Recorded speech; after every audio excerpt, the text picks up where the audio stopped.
नमस्कार। मैं राकेश गुणवंत तामनकर आप सभी का मेरे इस यूट्यूब चैनल पर स्वागत करता हूं। आज हम न्याय के ऊपर विचार करेंगे। जब दो व्यक्तियों के बीच में, समुदाय के बीच में या सामाजिक स्तर पर किसी प्रकार का विवाद उत्पन्न हो जाता है और उस विवाद का हल सत्यता, निष्पक्षता और नैतिक मूल्यों के आधार पर निर्णय किया जाता है, उसको न्याय कहते हैं। न्याय के मुख्य 4 तत्व होते हैं: निष्पक्षता, समानता, सत्यता और उचितता। न्याय के 3 प्रकार होते हैं। एक प्राकृतिक न्याय, नेचुरल जस्टिस। दूसरा कानूनी न्याय, दंड प्रक्रिया संहिता के अनुसार। तीसरा सामाजिक न्याय।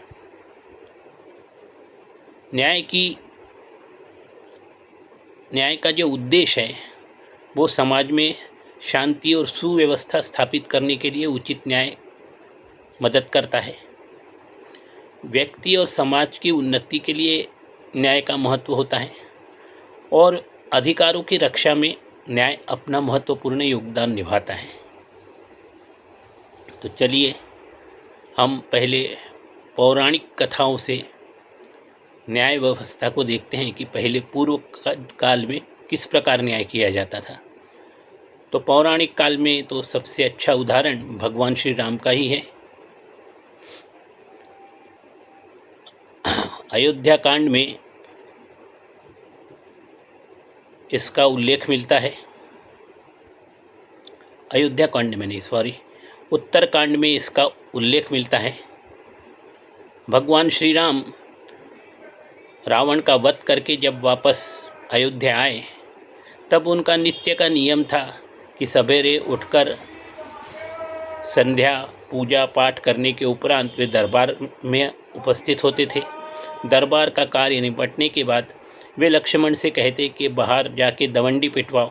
यदि कोई अभ्यर्थी या प्रार्थी है जिसको अपना कोई समस्या का समाधान कराना है तो वो मेरे समक्ष उनको ले आइए ताकि मैं उनकी समस्या का समाधान कर सकूं। पर भगवान राम का शासन इतना अच्छा था कि सभी लोग संतुष्ट थे, किसी को किसी प्रकार की कोई शिकायत नहीं थी। तो जब भी लक्ष्मण जी जाके बाहर दवंडी पिटवाते थे तो कोई भी अभ्यर्थी अपनी समस्या लेके भगवान राम के दरबार में आता ही नहीं था। ऐसा ही एक बार भगवान राम ने लक्ष्मण जी से कहा कि तुम जाके दवंडी पिटवाओ, यदि कोई अभ्यर्थी किसी की कोई समस्या हो तो उसको दरबार में ले आओ। लक्ष्मण जी बाहर गए, उन्होंने दवंडी पिटवाई। दूर दूर तक कोई नहीं था। काफ़ी देर इंतज़ार करने के बाद लक्ष्मण जी वापस आए और उन्होंने भगवान श्री राम को बताया कि कोई भी अभ्यर्थी नहीं है, कोई प्रार्थी नहीं है जिसकी की कोई समस्या हो। तब भगवान राम ने लक्ष्मण जी से कहा, तुम पुनः एक बार बाहर जाओ, फिर दवंडी पिटवाओ, देखो कोई किसी की कोई समस्या हो तो उसको अवश्य मेरे पास ले आना। लक्ष्मण जी पुनः बाहर गए, फिर से दवंडी पिटवाई, फिर इंतज़ार किया, लेकिन कोई अभ्यर्थी या प्रार्थी अपनी समस्या लेकर उपस्थित नहीं हुआ। लक्ष्मण जी ने आके यह समाचार भगवान श्री राम को बताया। तब भगवान राम ने लक्ष्मण जी से कहा कि नहीं, तुम फिर से जाओ, फिर दवंडी पिटवाओ, जरूर कोई ना कोई अभ्यर्थी या प्रार्थी अपनी समस्या लेकर आएगा तो उसको मेरे पास ले आना। तीसरी बार फिर लक्ष्मण जी गए, उन्होंने दवंडी पिटवाई। तब देखा कि एक कुत्ता दरबार के दरवाजे के बाहर खड़ा है और उसके सर के ऊपर चोट है। लक्ष्मण जी ने कुत्ते से पूछा, क्या तुम अपनी समस्या लेकर भगवान राम से अपनी समस्या का समाधान चाहते हो? तब कुत्ते ने हाँ में अपनी गर्दन हिला दी। तब लक्ष्मण जी ने कुत्ते से कहा कि चलो फिर दरबार में अंदर चल के भगवान राम से अपनी समस्या का बताओ ताकि उसका समाधान किया जा सके। तो कुत्ते ने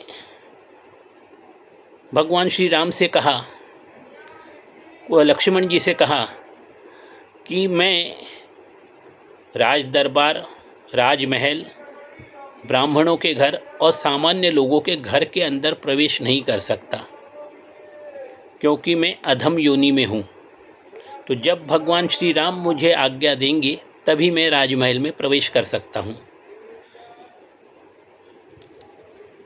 तब लक्ष्मण जी ने ये बात भगवान राम को बताई और भगवान राम ने लक्ष्मण जी से कहा कि तुम कुत्ते को दरबार में ले आओ। लक्ष्मण जी कुत्ते को अपने साथ लेकर दरबार में पहुँचे। उस समय दरबार में सारे मंत्री, राज सभासद सभी उपस्थित थे। इसके अलावा महर्षि लोग भी उपस्थित थे। वशिष्ठ, भृगु ऋषि, कात्यायन, वामदेव, कुत्स, जाबाली, कश्यप, इतने सारे महर्षि भी वहाँ पे उपस्थित थे। तब भगवान राम ने उस कुत्ते से पूछा कि बोलो तुम्हारी क्या समस्या है। तो कुत्ते ने कहा कि महाराज, मैं रास्ते में चुपचाप खड़ा था, मैंने कोई अपराध भी नहीं किया, किसी को परेशान भी नहीं किया। तब एक ब्राह्मण, सर्वार्थ सिद्धि नाम का एक जो ब्राह्मण था, उसने मेरे सर में डंडा मारा, जिसके कारण मेरे सर में घाव हो गया है। तो मैं उसकी शिकायत करने आपके पास आया हूँ। मुझे न्याय मिलना चाहिए। तब भगवान राम ने अपने सेवकों को भेज के सर्वार्थ सिद्धि ब्राह्मण को दरबार में उपस्थित होने के लिए कहा। सर्वार्थ सिद्धि ब्राह्मण दरबार में उपस्थित हुए और उन्होंने भगवान श्री राम से कहा कि महाराज, मैं रोज़ भिक्षा मांग के अपना उदर भरण करता हूँ, मगर विगत 3 दिनों से मुझे कोई भिक्षा नहीं मिली। इसके कारण मैं 3 दिनों से भूखा था और उसके कारण क्रोधवश मेरे रास्ते में यह कुत्ता खड़ा था। इसको बार बार विनंती करने के बावजूद भी जब ये रास्ते से नहीं हटा तो मैंने क्रोध में आकर इसके सर के ऊपर डंडा मारा। तो मैं दोषी हूँ, आप मुझे शिक्षा दीजिए। आप जो भी शिक्षा देंगे उसको मैं सहर्ष स्वीकार करूँगा। अन्यथा, क्योंकि यदि आप मुझे शिक्षा नहीं देंगे तो मुझे नरक लोक जाना पड़ेगा, तो मुझे नरक जाने से बचा लीजिए। तब भगवान राम ने अपने राज दरबारी मंत्रियों से और ऋषियों से पूछा कि इस ब्राह्मण को क्या सजा दी जाए। तब सारे दरबारियों ने, ऋषियों ने आपस में सलाह मशविरा किया। तब वशिष्ठ जी ने उठ के श्री राम से कहा कि ब्राह्मण को शारीरिक कष्ट देना अवध्य है, इस कारण इस ब्राह्मण को क्या सजा दी जाए ये स्वयं आप ही निश्चित कीजिए। तब भगवान श्री राम ने कुत्ते से पूछा कि तुम इस ब्राह्मण को क्या सजा देना पसंद करोगे। तो कुत्ते ने कहा, महाराज, मैं चाहता हूँ कि आप इस ब्राह्मण को किसी एक बड़े मठ का मठाधीश बना दीजिए। कुत्ते की बात सुनकर सारे सभासद हंसने लगे। भगवान श्री राम ने सर्वार्थ सिद्धि ब्राह्मण को एक बहुत बड़े मठ का मठाधीश बना दिया।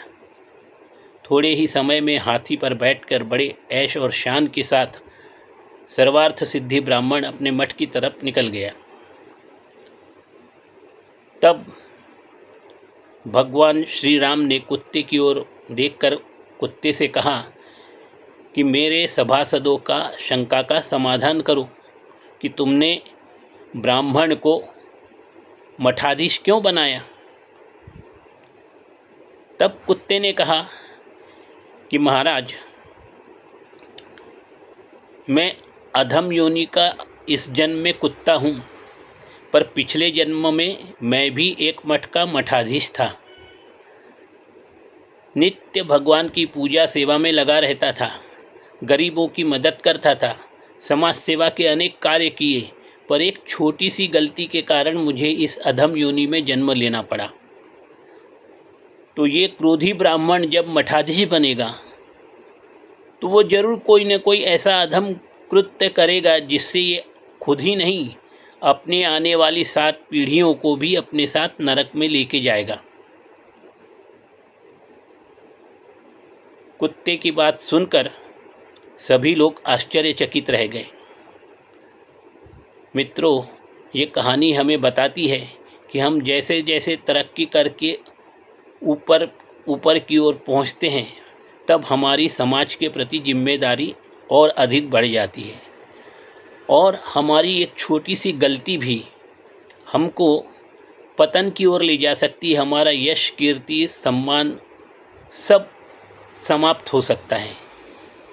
इसलिए हमें हमेशा सतर्क रह के नैतिक मूल्यों के आधार पर सत्य वचनों के साथ कार्य करते रहना चाहिए।